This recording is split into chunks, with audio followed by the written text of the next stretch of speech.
Welcome to a special edition of the Buzz on Sports. I'm here with Brody to talk some football. First of all, congratulations on a great season. You guys ended up in the semifinals of the playoffs. Looking back on this year, would you consider it a success?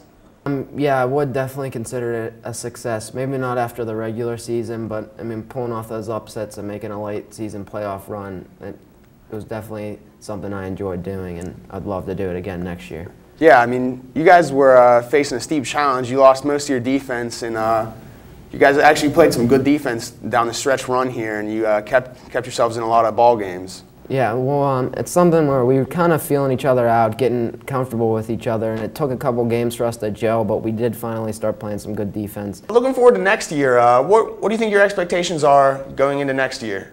I think the expectations couldn't be any higher. I mean, we made it to the semifinals. We have a ton of juniors coming back, hopefully a couple sophomores that when they're juniors next year, they'll be able to help us out just like the juniors did this year. And I think we learned a lot from this year and gained a lot of experience that will be helpful to us. You referenced the feeling out process during your early season struggles. The Steelers are struggling right now on a 4-game losing streak. What was the atmosphere and the attitude in the locker room like when you were losing those games?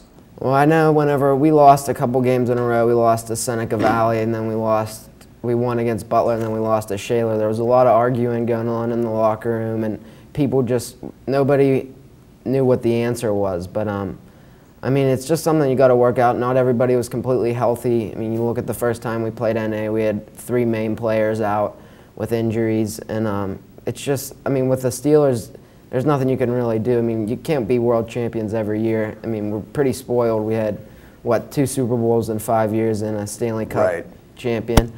But it's just, you got to get healthy. I mean, Paul Mully's the best player in the NFL, if you ask me, and it's not like you got superstars out there. You have backups, and our secondary's falling apart late in the game because teams are taking advantage of us. You talked about arguing in the locker room. What did you think about Hines Ward calling out Ben when he sat out that Baltimore game? I mean, I don't really think he was calling him out. I think it was like a heat of the moment. He just found out right then. And it's something, like if I was planning on our starting quarterback playing all week and he said he was going to play and then the doctors said he wasn't allowed, I'd be a little disappointed, but I mean, there's nothing you can really do. If the doctors say no, then it's a no-go.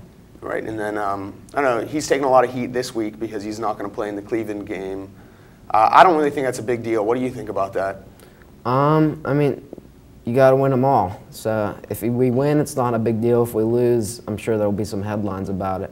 What did you guys do? You figured things out. How did you do that to go on a tear down through the end of the season into the playoffs and pull out some upsets?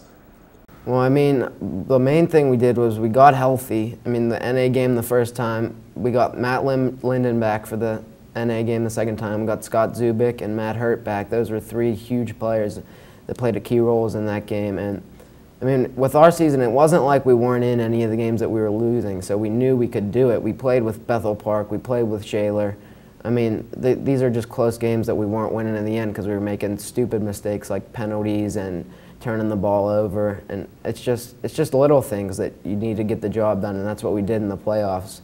We were more disciplined than McKeesport, and they took a lot of dumb penalties down the end, and we stayed in it, and we knew if we made it a game in the 4th quarter, then we could do it, and we just had a great game plan against NA, and I think we played with a little more emotion than them, and that's what led us to a victory against them.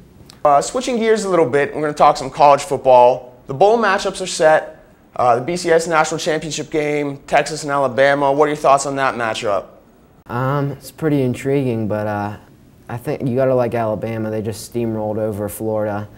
That defense is something else, and their quarterback's finally stepping up with that tremendous running game with Mark Ingram. And they have a lot of playmakers and a lot of team speed, so I think that they could cause some matchup problems for Texas. Another game that a lot of people are talking about is the Tostitos Fiesta Bowl with Boise State and TCU. What are you thinking when it comes to that matchup? I think that's a good matchup. I mean, 2 very similar teams. They don't get in the national championship because they don't have the same strength of schedule as the teams from the major conferences, but I think that'll quiet some of the critics. I mean, that's going to be a great game to watch, and you gotta play when you gotta play. Yeah, I know. I'm looking forward to seeing that one. Yeah, I mean, they won them all. They deserve to get like considered for the national title, but at the same time, there's 2 other undefeated teams with much more difficult schedules. Pitt's loss to Cincinnati dropped them into the Meineke Car Care Bowl. It's a far cry from where they would have been if they beat Cincinnati. You know, it's a 1-point loss to a team that's in the BCS Sugar Bowl playing a Florida Gators team that's very talented. And, you know, Pitt's dropping into the Car Care Bowl against North Carolina. It's the day after Christmas. It's not a very big, prestigious bowl. What do you think that's going to do as far as recruiting and as far as an impact on Pitt's football program? It takes a little bit of a hit, but I mean, teams know now Pitt's a team to be reckoned with, and they were that close to playing in the Sugar Bowl. They just couldn't get the stop at the end, the botched extra point. But I mean, teams know that Pitt's a pretty talented team, and they're going to be good for years to come, especially with Dion Lewis coming back. Yeah. All right. Thanks for your time. No problem. Thanks, Josh. Hit me with the breakdown.